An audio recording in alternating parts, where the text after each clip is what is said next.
আসসালামু আলাইকুম রাহমাতুল্লাহ। আজকে আপনাদের বন্যার খবর দিয়ে চলেন। এটা আমাদের এলাকা। সামনে যেটা দেখতেছেন এটা হলো স্কুল।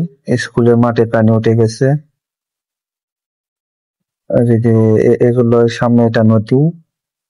এখন যেটা দেখতেছেন এটা হলো একটা পাড়া।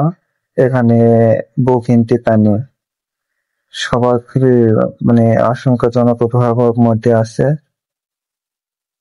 কি হবে না হবে যে সবকিছু ভাসে ভাসে আসতেছে। সবাই এখন অনেক ভোগান্তির মধ্যে আছে। দেখা যাক কি হয়। পানি এখনো বর্তমানে বাড়তির মুখে। এখানে অনেক ক্ষয়ক্ষতি হয়ে গেছে। জায়গা হলো নওগাঁ জেলা মকরমপুর গ্রাম। এই যে দেখেন নতুন পানি পেয়ে হাঁসেরা কি খেলা খেলতেছে। আসলে নতুন পানি পেয়ে হাঁসেরা খুশি, কিন্তু মানুষেরা মন খারাপ।